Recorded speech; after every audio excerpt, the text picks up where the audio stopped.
Yaani kwa hapo nimekupata.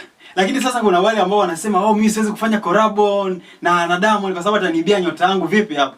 Kwamba siwezi kufanya ngoma na Diamond ataniibia nyota. Hapana, hilo halipo wala hataliwezekani. Unajua ni kwa sababu gani? Mimi kwa mtu ambaye yeye anasema kuwa ukifanya ngoma na Diamond au labda na msanii mkubwa. Sasa kwanza hili jambo limekuwa likiongelewa sana kwa Diamond. Eti anachukulia nyota za watu. Huo ni uongo. Ni uongo vipi wakati mifano ipo? Mifano ipo. Mfano kama kuna naniliu kama kina nani wakina Rich Mavoko. Sasa hivi washazima. Sasa iko hivi. Kuhusu jambo la Diamond Platnumz, wanasema sijui nini ukifanya naye ngoma kuna namna wewe unashuka kimziki labda kama utakuwa umechukuliwa nyota. Hilo mimi waga nalipinga. Kwa sababu gani? Hebu basi ngoje tuchukulie mfano kama Rich Mavoko. Rich Mavoko ndio. Rich Mavoko huyu mimi najua Rich Mavoko mnamjua. Rich Mavoko mnamjua. Rich Mavoko aliingia Wasafi baada ya kuonekana kweli amefanya kazi nzuri sana kwenye uimbaji wake. Ndio. Umeona? Lakini pia amebahatika kufanya ngoma nyingi sana WCB, lakini kuna goma moja ambalo linapatikana kwa jina la Ibaki Story. Ibaki Story. Ibaki Story ni nyimbo ambayo kabisa ipo kali. Kweli kabisa ina quality yake kabisa ukiangalia na uzuri wake. Lakini sasa kulingana na namna ambavyo yeye alionekana sio mtu wa kuweza kuendelea na lebo hiyo. Yeye kajitoa. Kaondoka. Lakini watu baada ya hapo walisema sijui nini atakuwa amechukuliwa nyota kwa sababu kweli inasikika inaeleweka sababu lakini hiyo sio kweli. Kwa sababu ukija kuangalia lile goma yeye katumia mtaji yake. Alikuwa tayari yupo kwenye nini? Kwenye lebo. Kwa hiyo ile lebo ambayo alikuwa ndani yake ndio ilitumia gharama katika kuonyesha uwezo wake wa kufanya kazi zake za kuimba. Haya basi nitajie ngoma moja ambayo baada ya kutoka WCB alitoa ikakaa kali. Unajua ni kwa sababu gani? Ni kwa sababu ukiniambia sijui kachukuliwa nyota. Kwa nini yeye kashinda kuchukua ya kwake? Na ndo kali basi tuseme hivi. Ya kwake basi inaonekana ni kali. Kwa nini yeye alishinda wapi kuichukua? Yake kidogo. Watu wanasema sijui nini yule ni mchawi sijui nani. Aya wewe unashinda wapi kuwa mchawi? Wewe unashinda wapi unafeli wapi kuwa mchawi? Na wewe kuwa mchawi. Ukachukua nyota. Ukachukua nyota. Kweli? Aisema wewe noma. Ni noma sana. Hapo mwanangu mimi naona umekaa yani pigo zako kama za za wewe mwimbaji au msanii? Aisema kama kawaida tu. Okay. Ya mimi ndio kweli mimi ni msanii, nimpiga music. Lakini pia mimi majina yangu yanafahamika. Vitu kama hivyo. Watu wanakutambua kwa jina gani? Bwana ni cheki kama Mugi B on my YouTube, lakini ni maarufu kama Konde Boy. Konde Boy. Kwa hiyo mimi jina au ulitafuta kiki kwa Konde Boy? Hapana tu. Pigo zako kama za Konde Boy kabisa. Yaani wana kabisa wa mtaani ndo akaniita hilo jina. Wana mtaani. Kweli kabisa. Kwa sababu gani labda walikuita hivyo? Mimi ni kwa sababu kuna kazi nyingi kipindi cha nyuma nimekuwa nikizifanya. Ndio zimenifanya kabisa niweze kuitwa hilo jina. Lakini pia wengi wao wanajua kwamba nilikuwa nikifanya kweli kabisa covering maana yake za Harmonize Konde Boy. Mimi ninahisi kabisa ili jina limekuwa likitokea tu hapo. Okay. Umeona. Lakini pia wasanii wadogo kama sisi ni watu ambao tumekuwa tukifanya moja mbili tatu ili labda kama tuweze kufika sehemu yote. Ndio maana labda imekuwa kama nikifananishwa kulingana na kile kitu tayari ambacho nimekifanya.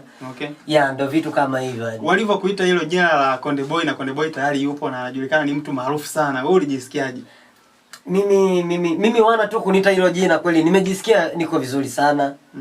Nimejisikia kabisa ni kwanza kabla hata sijanani kweli nimekuwa niko vizuri hapo. Kwa sababu ukisema yule tayari ni mtu mkubwa. Amefanya mambo mengi sana. Anajulikana Tanzania na nchi tofauti tofauti. Kwa kuitwa jina kama lake wewe ni nani? Hebu nitajie ni wangapi hapa wanaitwa jina la msanii fulani hapa? Hawapo, lakini kwa sababu tu inakuwa ni heshima tu ya wana mtaani nini Okay.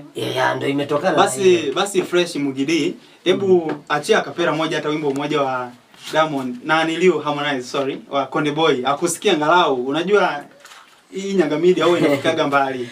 Si ndio? Unataka wimbo gani kuibia kutoka? Wote tu ule. Wote. Ambao uliwe kufanya labda covering ambao unaoelewa sana. Ya bwana, mimi nilifanya kushoto kulia na zilikuwa ni mwaka 2020 kuelekea 21.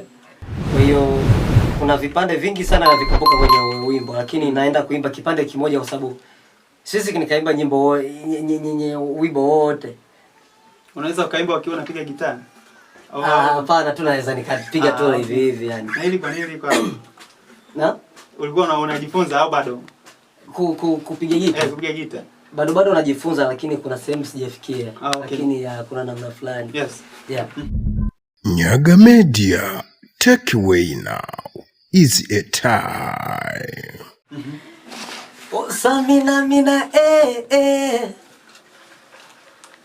Samina yeah. Walotaka shindana na mimi hawapati hata sale. Usishangae tatu na vipi nye Makonde chale. Easter nalileta mujini Mondi wa Tandale. Maneno majungu tupa chini, mziki utawale. Kama nyapala kafunguliwa pingu Bola wala. Yaani vitu kama hivyo sasa hivi ndio hizo pigo alikuwa hajaanza. Sasa hivi ndio anaanza poa. Au sio? Basi hamna noma mwanangu. Naona uko vizuri. Kwa YouTube unapatikana kwa jina la Mugi D. Mugi D, ukipenda niite Mugi, ukipenda niite D. Sasa. Yote tu yanaenda. Lakini hayo yote ni majina ambayo yanatokana na majina yangu niliyopenda. Sawa kabisa. Ukipewa nafasi moja ya kumwambia nani wewe nani? Konde Boy. Neno moja sasa hivi. Neno moja. Mpe shukrani au mpe neno lolote tu kwa sababu tayari wewe mtaani wanakufahamu kama Konde Boy. Mpe heshima yake bana. Yaani Harmonize, wewe ni kaka yangu. Ni kaka ambaye umekuwa ukiburudisha lakini pia ukitoa mafunzo kupitia nyimbo tofauti. Lakini pia nipo hapa kukuwakilisha hapa mtaani kwa sababu kuna watu wamekuwa wamekujua kupitia mimi. Kuna watu kweli walikuwa hamjui. Lakini sasa hivi kupitia mimi Konde Boy wamefanya yani kuna namna wamefuatilia na kuna sehemu wamekuwa wakifika katika kumjua yeye kupitia mimi. Sawa kabisa. Lakini nakuombea maisha marefu, sehemu kokote ulipo, heshima ni yako blaza. Lakini pia hata msaada na uhitaji kutoka kwako. Mungu akubariki kabisa, kulinde husna na uchawi. Asante sana. Asante sana. Nafikiri ujumbe utapokelewa tu kwa sababu Nyaga Media na sisi tunajitahidi. Asante sana. Au sio? Pamoja sana.